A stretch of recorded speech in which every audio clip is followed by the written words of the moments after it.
to, pay for property taxes and pay for Christmas, basically. I guess you could say that I was kind of born into a family that manufactured vice to some extent. So I didn't get that overly interested in it. When I was 15, I kind of got tangentially interested in it. I think it was just because I was 15 and, Right. it was not legal. And so, on multiple fronts, but for better or worse, my dad and my grandfather helped me build a little 10-gallon still. And they refused to tell me how to do anything. They basically gave me two rules. They said, don't blow yourself up and bring us something when it's worth drinking, which has been the best thing that they could have possibly have done, because they could have told me how to do everything and I would have been crippled by it. I would have just been thinking, I can't do it any other way because this is the way they've always done it. So it allowed me to learn for myself and, be kind of autodidactic anyways. By the time I was in my late 20s, my distilling hobby had started to take over from my organic produce hobby, which I was doing previously to that, which really wasn't a hobby, it was a career. And I had a 150-gallon pot still in the backyard. And I also had a fiance who wasn't going to put up with the risk from that, and nor should she. And I would not encourage anybody to break the distilling laws in the great state of Indiana. It's a little easier to find an apprenticeship nowadays than it was when I started. So I basically started looking around at all the new distilleries that were opening up in Louisville, Kentucky, because unfortunately for us on this side of the river, there really weren't any craft distilleries at that time, short of, you had Ted Huber and then MGP, of course, which, they kept the lights on for everybody in this state for years and years and years, the old Seagram's plant. So I got hired on at Copper and King's American Brandy Company, which was great because my family mostly, although we made corn liquor, we made a lot of apple brandy. That was really what my grandfather was into and what I was raised around. Got in there, worked there for a couple of years, worked on their absinthe program and their apple brandy program in particular, plus the different varietals of grape. But knew that I wanted to get back on what I call, and I don't mean this offense to anybody not that's living in Kentucky, because I love Kentucky, but I call Indiana the right side of the river. So, but truthfully, there is no such thing as southern Indiana. It's all actually Hoosier occupied northern Kentucky till you get to about Columbus, Indiana. So, All right. got the call to come up to the French Lick Winery. Found out they were putting in a distillery, and my good friend Lisa Wicker, who at the time was working for Ted Huber and previously had worked for Steve Beam at Limestone Branch, and a couple of other distillers had mentioned my name to the Doties. So they gave me a call, and from my perspective, I saw a tall ship and a bright star to sail her by, and that's kind of how I ended up where I'm at, and been there now for a little over 4 years. Very cool. So some people, you talked a lot about the history of distilling and brandy in your family. Some people might be surprised to know that distilling spirits are in Indiana's DNA. Like you talked about with Indiana being on the right side of the river. So for almost the first 100 years of the state, it was the third largest economy next to hogs and corn. Why are Indiana spirits so special? What do you think? Why do you think it took off so strongly, especially in southern Indiana? Also, before I go too deep into that, Indiana for many years switched places with Illinois and Kentucky. The three of them all took turns as the major distilling state in the United States. So a lot of people don't know that. And a lot of people would be surprised. Some of them would be very angry, and trust me, I've met some of these people, to know that their family probably has some distilling blood in it because of Prohibition, because of the temperance movement, and unfortunately the things it was tied to with the KKK, etc., which I can talk about at some point. A lot of family stories got erased. There was a lot of shame associated with liquor making, and there shouldn't have been. But Indiana's always been a distilling state, even from the time before we were a state. A lot of the early settlers in southern Indiana had German ancestry, either the generation before them or a couple generations back. Most of that German ancestry hailed from the Black Forest region of Germany. So with that said, old habits die hard, and you bring your craft to wherever you're moving to. Of course, there were a lot of Welsh here, a lot of Scots-Irish, a lot of Irish, etc., and they all had distilling cultures. Corn was going to be a big commodity, obviously, but by the time the settlers got to southern Indiana, there were already peach crops here, spread by the Native Americans from the Spanish, There were already pawpaws. There were already potentially a few varieties of apples. So they had an abundance of things that they could already use. And you had to plant an apple on your property to claim your property at the time. So distilling was definitely going to be vital for medicine production because it's really all they had is a solvent and a preservative. And it was going to be vital to an agricultural economy situated next to a large river for trade. So people just immediately gravitated to it, and they gravitated to it to the extent that for a period of almost 30 years, from the late 1700s up till about 1830, about 1820, I apologize, off of the banks of the Ohio River by Madison, Indiana, there was a flatboat that was moored, and anybody that was coming into the state of Indiana on the river would have passed this flatboat, and it was a floating store, and the only thing they sold was distillation equipment. So That's cool. everybody is very much aware of the history of mills that we have in southern Indiana. What they may not know is that almost every mill had a distillery associated with it because it was a farm service. The people who were raising corn, etc., they didn't need all the corn they were raising necessarily, and the mills didn't need all the corn that they were milling and getting necessarily, and everything worked off of trade and barter. So when you came into town, you could trade your corn to be ground, and you traded on shares. The mill would end up giving you 5 shares out of 8, whatever. They would keep the other shares. What they do with it, they turned it into liquor, and they'd sell it in the local economy or put it in barrels and float it downriver in the early springtime. I'm trying to think where I'm driving to. So the economy of it. I get a little confused every once in a while. I apologize, but the big thing is, again, that German ancestry and access to river trade. In the early days, one of the other things I want to mention on the history part of it before I get to the commerce part of it again, most of your early distillers, and this is going to surprise a lot of people, most of your early distillers in the state of Indiana were actually preacher distillers. So when they came here, they obviously didn't have access to churches. They were traveling preachers, and it was considered rude if the preacher showed up to your house not to have a bottle of whiskey to share with him, because you're going to feed him a big meal. He's going to have to get on a horse. He's going to have to travel to whatever town he's going to do last rites, wedding ceremonies, etc. So he needed something as a digestif after he ate a big meal.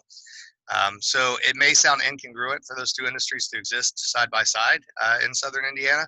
If you think about it, it makes the most sense in the world. The preachers didn't have churches. They needed to raise money to build church buildings. They saw that there was an economy that could work off of liquor production. And not only that, but, they're kind of keeping the community in line. If your preacher is also your distiller, he knows who may need to be talked to on Sunday morning after having issues on Saturday evening and can kind of straighten those things out.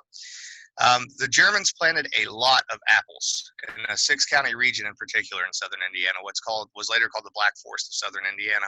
So Orange, Washington, Crawford, Lawrence, Harrison, and Perry County. Those were the 6 big counties. If you go into the agricultural census books in the mid-1850s, you'll find that each of those counties has upwards of 155,000 apple trees. Wow. These apples were not edible apples like we would think of them nowadays. These were mostly grown from seed. They were selected specifically for distillation. Cider production was never a big thing in southern Indiana. It was always what they called Applejack or southern Indiana apple brandy. The apples didn't store well. They didn't ship well. They didn't taste good to eat out of hand. Their one job was to make brandy. So in that region between 1855 and 1914, there existed a complex of 155 operating farm distilleries, making anywhere from 3 upwards to 1,200 barrels apiece each year. The big ones were the Alexander Sterling David Kemper Distillery, which was in New Amsterdam, Indiana, which was a big distilling town. They had another distillery in Mockport, and the other big one was the Krogman Distillery in Perry County in Tell City. Those are the 2 huge ones, but there were many, many farm distillers making 3 barrels a year roughly. The season was running anywhere from basically August until January. You had about that long to run the apples and different varieties you had before they went bad. And it was primarily double pot distilled brandy. So a very old style and methodology of distillation that really captures the terroir of the local area, the aroma of the apple, etc. Of course, they're also making whiskey at the same time. So a lot of people have a conception that bourbon whiskey is a Kentucky-only thing. It never was a Kentucky-only thing. If you think about it, Southern Indiana has limestone, same pH in our water, same minerals in our water as Kentucky, almost the same culture as Kentucky. We grow the same grains as Kentucky. Bourbon as a category didn't really exist till the mid 1820s. And so that being said, bourbon is primarily a corn-based whiskey. So all the states that surrounded Kentucky that had limestone water and a distilling culture were all responsible for creating bourbon whiskey, even though it's, obviously was a very popular product from Kentucky as well. And most of those bourbon barrels were shipped downstream from the Kentucky side of the river, but we have no idea of how many of those crossed from Indiana over, because to get down the Ohio, you had to actually bypass the Falls of the Ohio from the Kentucky side. So if you're on Indiana, you got to cross the river first before you can get anything downstream. Yeah. So I just wanted to jump in. I got a question from Owen. You talked a lot about apple brandy and the apple process in Southern Indiana and why it was unique in all the apple crops. Owen wants to know, how does Indiana apple brandy compare to the famous one in Normandy, France? Yes, it's a very different product. So Normandy, France is very much about, depending on the region that you're in, it's very much about the more floral types of brandy. So Hoosier apple brandy is a little bigger, a little bolder. It has more in common, honestly, with bourbon whiskey than it does with traditional Norman-style apple brandy. There tends to be a lot of usage of charred barrels as opposed to toasted barrels. The methodology for distillation is actually quite a bit different too, particularly in regards to fermentation. So most apple brandies are made from apples that are ground up and then pressed, so you're extracting the juice. Hoosier apple brandy almost always was made from whole apples that were ground up. They'd basically grind the whole apple up. They would throw it into a 120-gallon hogshead barrel, and then they would scald it with boiling water for about 20 or 30 minutes. To that, they would then add that good limestone water we just talked about, and they would let it ferment on the skin, the seeds and everything, from the natural yeast on the apple most often. That was then double pot distilled and put into a typically 30-gallon charred oak barrel, New American oak. So definitely bigger, rounder, a lot more caramel, a lot more vanilla. Much more in common, again, with bourbon. Really, bourbon's kissing cousin more than it is a kissing cousin to the Norman style of apple brandy. Thank you. Could you describe a little bit about the flavor difference with that, if you could? Yeah, so the goal with apple brandy is, whatever style of apple brandy it is, the main goal of all apple brandy is to retain those essential elements of the apple, the spirit of the apple, which is where the word spirit basically comes from. So with Norman style apple brandy, and they vary, there's a lot of different producers in a lot of different regions, but they put a lot more emphasis on the minerals in the soil, as well as very specific varietals of apples that have very specific characteristics. Hoosier apple brandy is not quite as, I guess, planned is the word, so we have a bunch of apples, we need to do something with them, and we just mix them all together and make it happen. That said, the goal with that, again, is to hold on to all that apple. So as opposed to having a very bright, fresh, crisp, floral sort of nose and flavor from the brandy, you tend to get a little bit more like a baked apple cobbler sort of aroma and flavor. You can sometimes get some elements that are a little more grain-like in structure and notation. It's definitely a night and day comparison. And sometimes you'll put, our Hoosier apple brandy, we're the first one to make a true Hoosier apple brandy at Spirits of French Lick in over 100 years. So sometimes if we put it in front of a purist and they're not familiar with that category, because it's a long gone category, they're like, what's going on here? We don't understand what this profile is. So. Thank you for talking about those subtle taste flavorings. I know it's a bit difficult to do this virtually. If we were meeting together, we might be sampling together to really understand those differences. So I want to talk a bit about your motto, respect the grain. I know that you practice sustainable farming methods and put extreme attention to the care and detail of the type of product that goes into your spirits. As someone who has years of experience in agriculture, I appreciate your passion and care in the quality and process of all the ingredients. Can you elaborate on this attention, respect, and care to every part and method and how it differs from some other distilleries? Yes, very much so. So the idea of respect the grain is the idea that grain has terroir in the exact same way that grapes have terroir, meaning that the grain is influenced by where it's grown at. It's influenced by the environment. It's influenced by the minerals in the soil. It's influenced by all those things. Pot still distillation itself, which is what we focus on, is all about the retention and concentration of flavor components. So if you were to talk to what we think of in modern terms as a traditional distiller at one of the large distilleries, they may tell you that 60 to 70% of their flavor is coming from the barrel. Our methodology is a lot different. Our methodology, it's not really anything new, and I'll talk about that again momentarily, but it's certainly different from what people are familiar with nowadays.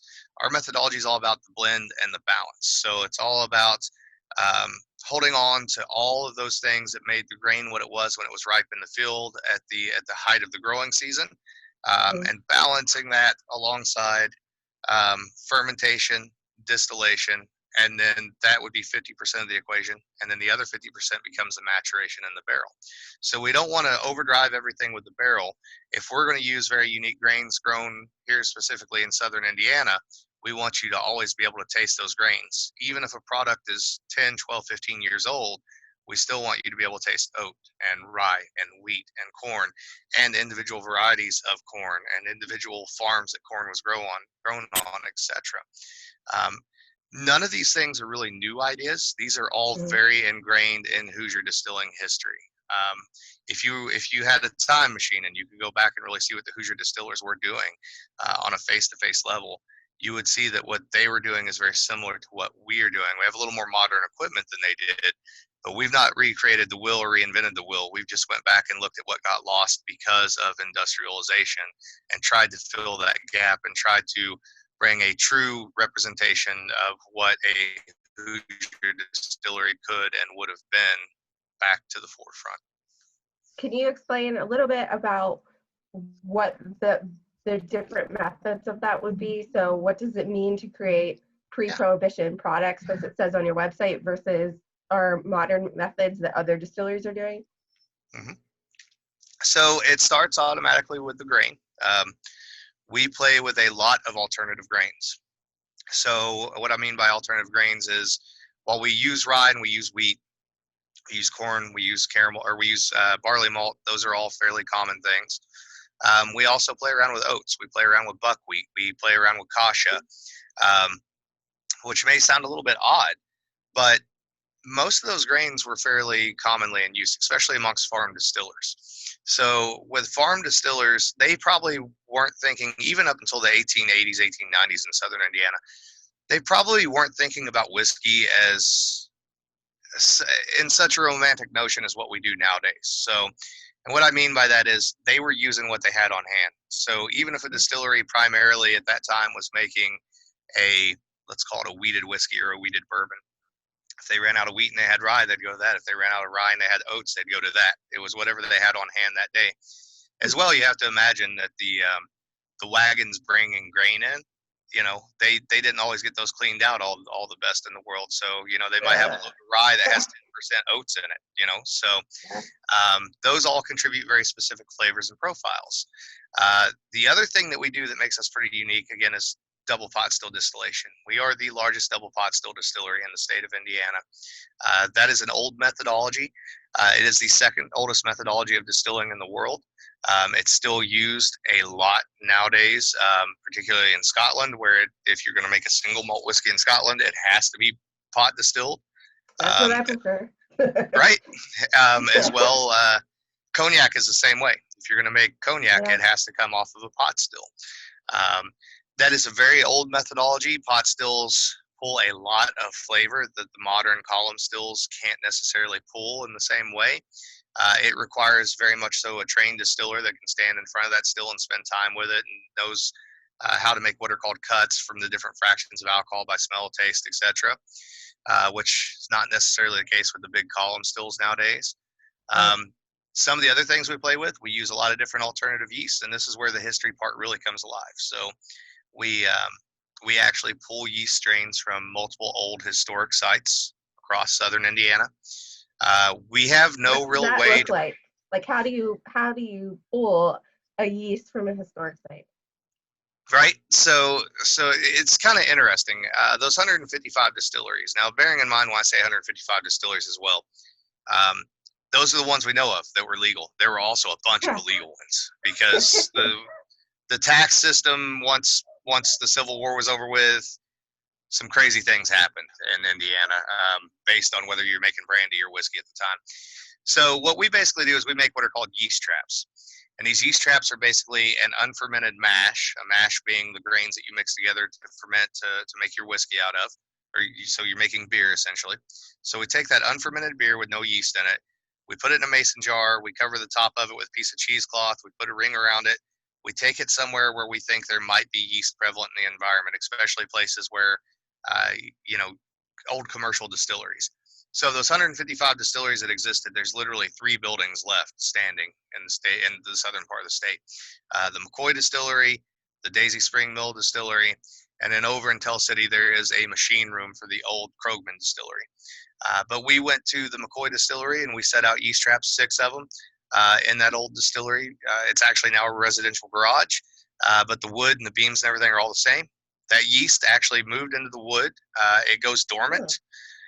When it gets wet and the wood gets wet, the wood sugar starts to dissolve. The yeast wakes up, it eats a little bit, falls back asleep. So we were actually able to capture that in 6 different samples. We compared them, smelled them, tasted them. They all tasted good. They all smelled good. They all fermented to what we call dryness with no sugar left after 3 days. Probably a good alcohol tolerant strain. So we don't know that it was the McCoy strain, but the chances are pretty good that it's a descendant of the McCoy strain. Right. With It's Spring wild to Mill, think about it DNA. is. Yeah. Yeah. And with Spring Mill, we're very lucky as a state to have Spring Mill in particular, because they have the most extant distillery from that time frame that exists within the state, including an original 100-gallon pot still, probably built by the Stanley family, who were metal workers, Romani metal workers. Um, they also have a number of old 120-gallon hogshead oak fermenters, and so we were actually able to swab the inside of those fermenters and get the yeast strain out of that. So we're using strains that we believe to be the descendants of strains that original distillers here in the 6-county region used. We actually produce our own strain. We also have a strain that we captured from Cave River Valley, where Old Clifty Distillery was at. That makes us quite a bit different. We use an old methodology. A lot of people think it's new, but it isn't. We use a much lighter charred barrel than most distilleries do. We do what's called a number 2 versus a number 3 or number 4. Number 2 is fairly common, especially amongst brandy distillers.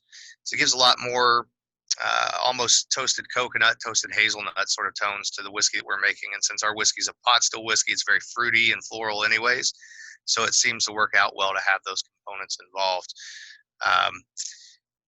We very much research as much as we can, myself in particular, a lot of the old distillers and a lot of their old methodology, and try to apply that. There's always something to learn from somewhere else, and that's the beauty of the old farm distillers. They weren't in any way paralyzed by conjecture, because they're literally just trying to survive. So, you know, if something new came through the door, if you had a bad year with apples and peaches, you made pawpaw brandy. So Right. Hoosiers are always pretty resourceful in their yes, distilling. So sure.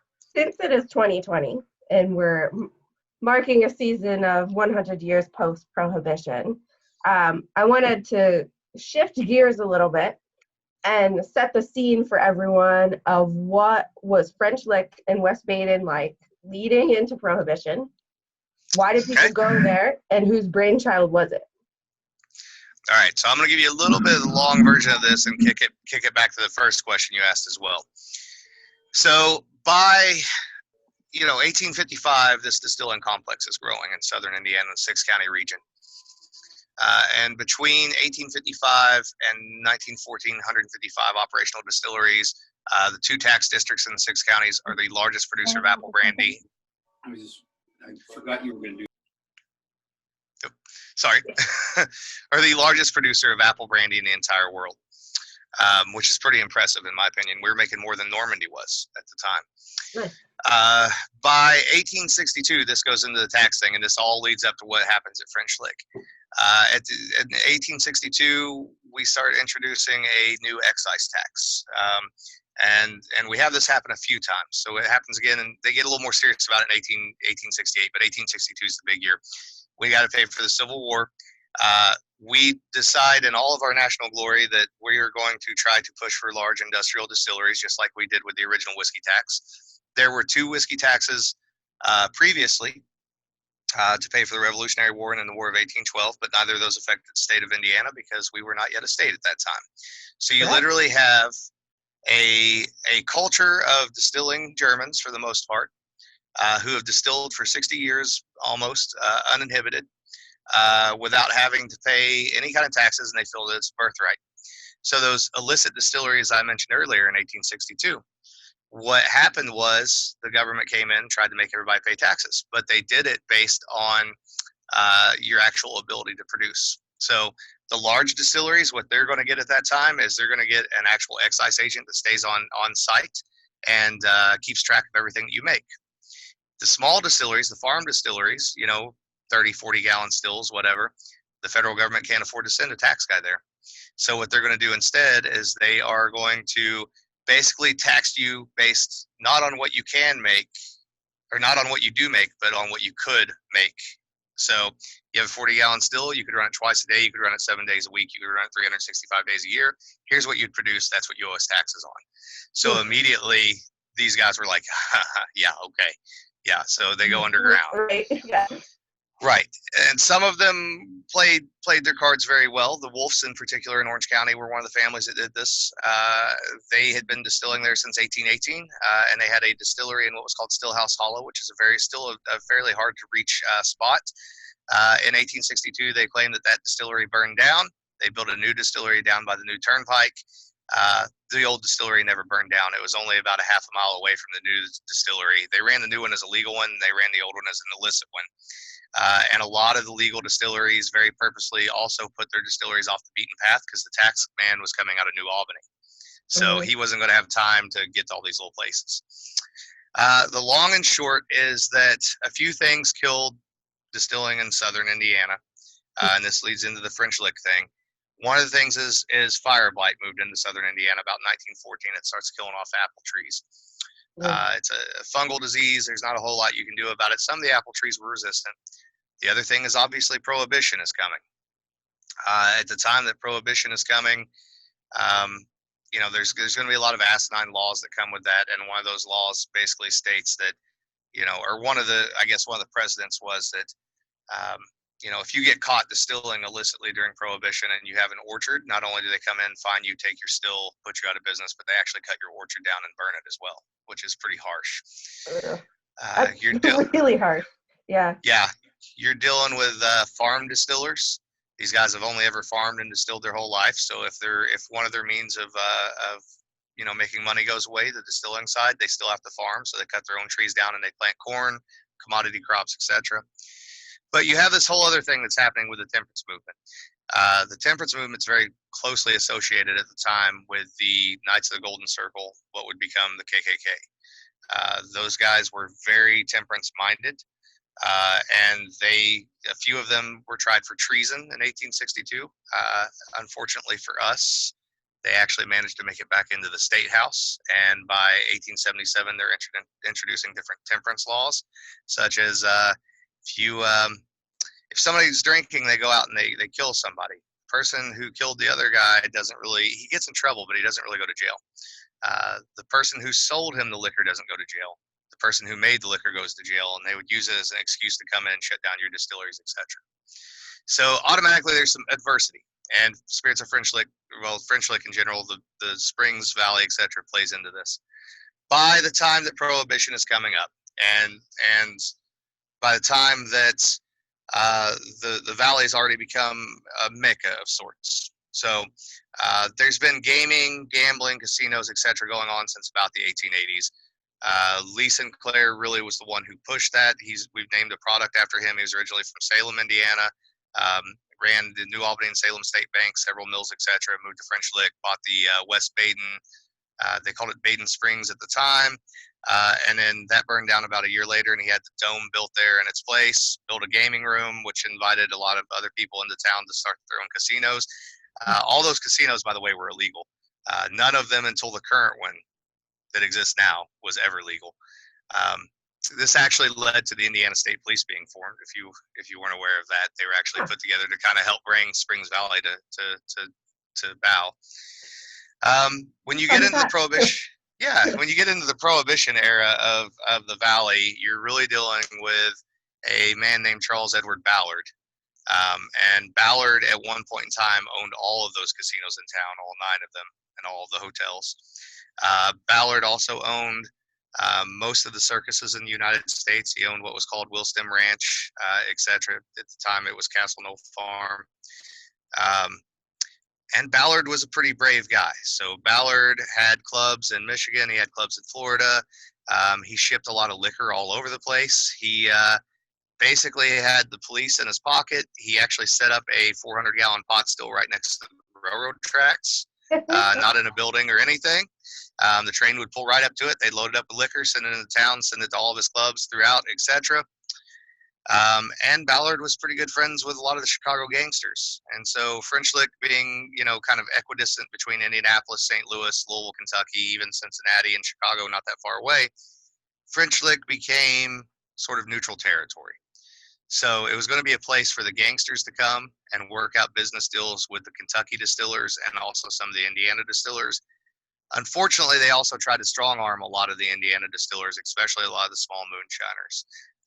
I like to say that French Lick has got Springs Valley in general, French Lick, West Baden, there's a very dark history. And if you've ever been there, you can feel it when you come there. It's one of the reasons why I wanted to work there, because it works so extremely well to be, as an inspiration for making alcohol.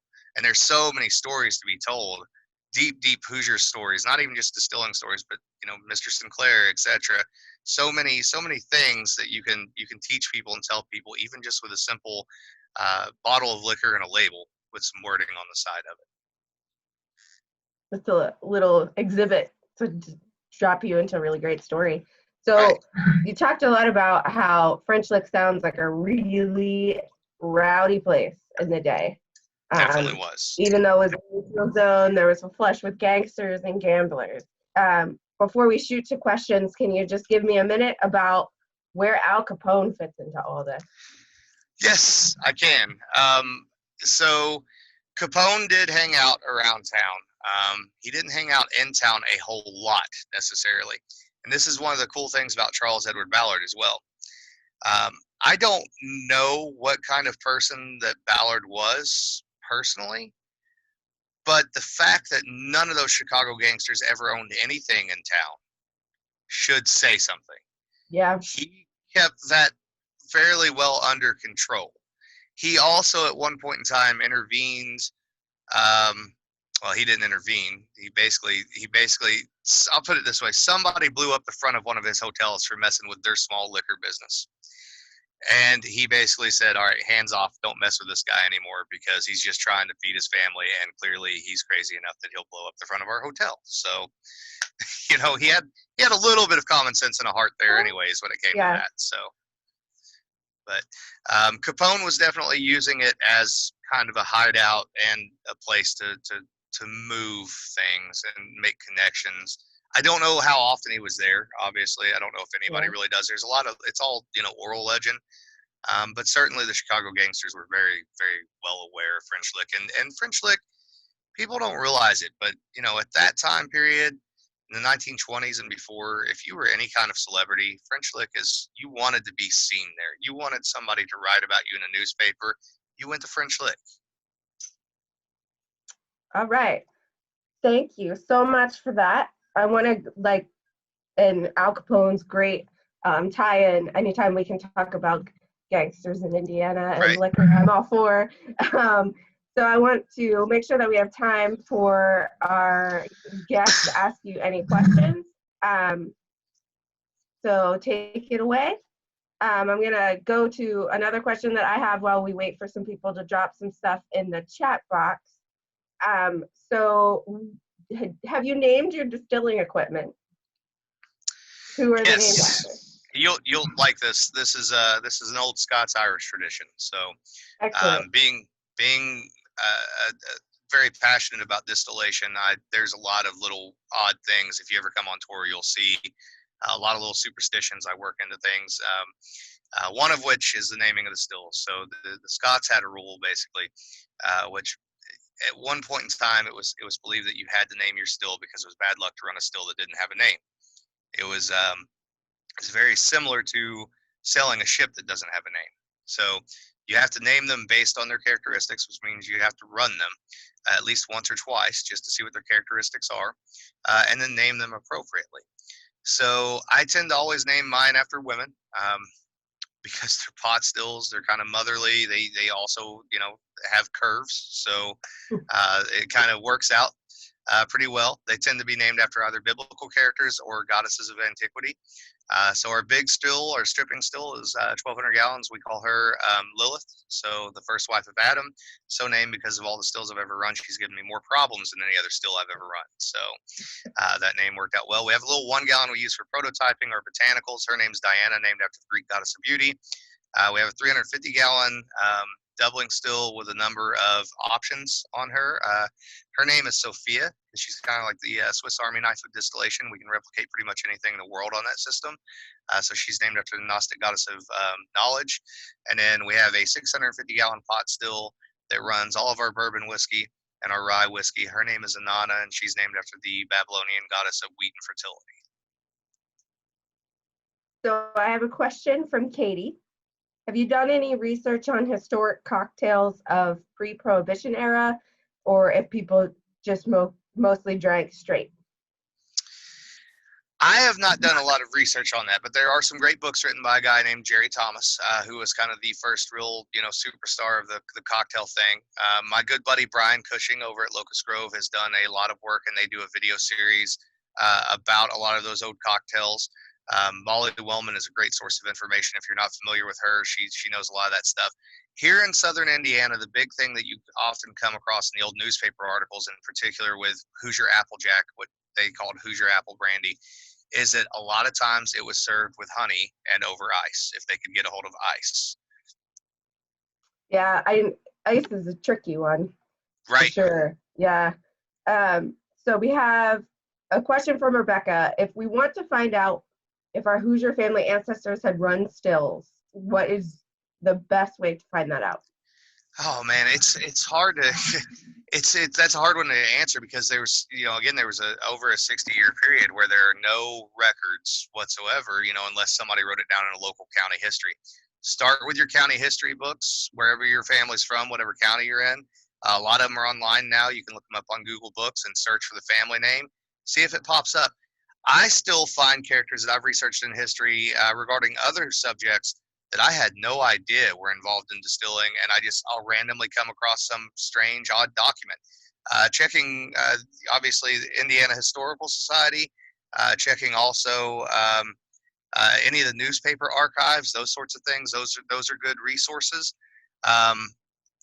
If I will say this, if your family has any Fleener blood in it in the state of Indiana, and just about every Hoosier that's had family here from the beginning of the state has got some amount of Fleener blood, because John Fleener had like 24 children, you are the descendant of Indiana's first known distiller, Mr. John Fleener, who was just north of Salem, Indiana in about 1806 distilling. Also the first man in Indiana to be divorced. So you get a twofold. I also just wanted to shout out to Rebecca. I do study family history and work with genealogy at the Historical Society. So you probably also want to check census records. Often in census records, they'll say what someone's profession is. They might say if they're distiller only if it's their legal job. So it would get a little bit tricky there. But if you figured out kind of where they live, you could follow some of the suggestions that Alan gave and get some more answers that way. So we have another question from Carmen. What are some of the other spirits that are historically linked to Indiana? Oh, that's a fun one. So there's a lot of spirits historically linked to Indiana. Rye whiskey, Southern Indiana in particular, Southern Ohio as well. Um, there's a kind of odd mash bill that doesn't match any other states other than Virginia. Basically the George Washington rye mash bill almost. So basically 60 to 65% corn, upwards of 30%, or sorry, 60 to 65% rye, 30% corn, 10% malt. That was incredibly prevalent in Southern Indiana, and it was aged a lot of times in hickory barrels, which is a little odd. Yeah. I don't know how that got here, who brought it here, why it matches Virginia in particular, but it was here. Absinthe was a big thing, believe it or not. I always thought I'd be the first person in the state of Indiana to legally distill absinthe. Yeah. You get into Switzerland County, there were 2 absinthe distilleries in Switzerland County, Indiana, in the 1830s that were big enough that they actually had a hired cooper who was making barrels to ship absinthe downriver to New Orleans at that time. That's pretty early on. Peach brandy was major in Southern Indiana. The Fleeners, when they came here, they brought his Mr. John Fleener's brother, Abraham, was an orchardist and brought this little white clingstone peach with him from Virginia that still grows. If you find an old distillery site that's not been touched in years, you're probably going to find some of these Fleener peaches because they come back true from seed every year. And every still site that I know of that is somewhat still wild, there are these little Fleener peaches growing everywhere. Pawpaw brandy was incredibly common.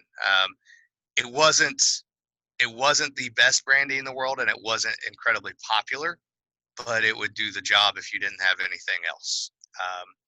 Bourbon again.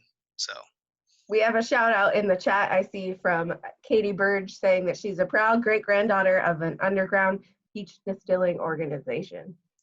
that is awesome, and if she would like to ever share that story, I would love to. I would love to hear it at some point. So yeah, Alan earlier was saying that his hope is to someday write about the history of Indiana distilling. So if you know of any family history stuff, definitely reach out to him yes. with your knowledge of distilling. We have a quick question from Mike. When did Mr. Ballard die? I should know this because it's one of the things we get into with using some of these historical characters for labels. They have to have been gone more than 100 years, or the family has to agree to it. And even if they've not been gone 100 years, or they have been gone 100 years, nobody can be using that name commercially because we wanted to name something after him. I want to say that Ballard died in the very early 1930s. I know he was shot by a business partner. I probably have that date wrong. It was either late 1920s, early 1930s. It was after everything kind of collapsed and he got rid of the dome, etc. Some of his old roots sort of caught up to him Right. after all that. So my friend Ailey says hi from Scotland. If you were to Awesome. choose a favorite Scottish whiskey, yeah. If you were to choose a favorite Scottish whiskey, what would it be? Oh man. So I like the peated scotches pretty well, but my favorite Scotch of all time, and then you don't hear a whole lot about it, but Glengoyne by far is my favorite Scotch out there. I love how fruity it is. Yeah, and it's right on that Highland Lowland line. So the history of it can go either direction, and I really like it. And they've got even their younger stuff, the 10-year-old. It's a good price and it's a good drink, and it's if you want to introduce somebody to Scotch, it's a good one to go to. I do love Lafroig, but I tend to over imbibe Lafroig when I get a hold of it, and then I have what I call losing a Sunday. So I definitely shared it with a friend once, and her response was, "This tastes like drinking beef jerky," but I love it. So right, I do too. So we have a question from Glenn. Did the Depression wipe out the rest of the distilleries? Did any of them try to repurpose either during Prohibition or after? Some of them did. The McCoys and the Wolfs. By the way, I should mention that all these distillers, and we didn't get into a lot of the names or anything. There are a lot of them on the Alchemist Cabinet website. A lot of them were very closely related. They intermarried a lot. So the Wolfs and the McCoys were intermarried along with the Scott family. So Wolf McCoy Distillery plus the Spring Mill Distillery plus the Solomon Scott and McCoy Distillery. It's all crazy married in. So anyhow, the McCoys and the Wolves, they actually had about 300 barrels apiece at the end or at the beginning of Prohibition. At that time, there were only just a handful of what they were considered, government warehouses where this stuff could be kind of concentrated during Prohibition, because God forbid the makers and the owners have access to it to any extent, because they might make a profit there. Most of them were up in northern Indiana, but the southern Indiana distillers tended to take their stuff down to Louisville, Kentucky, to at the time, the APH Stitzel distillery, which was on Story Avenue, kind of cat-a-corner actually to where Copper and King's American Brandy is now.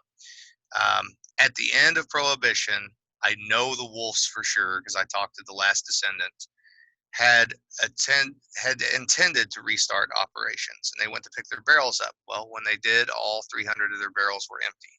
Somebody had stolen all of the apple brandy during Prohibition. What wasn't stolen was evaporated and gone, so they were never able to get that operation up and going again.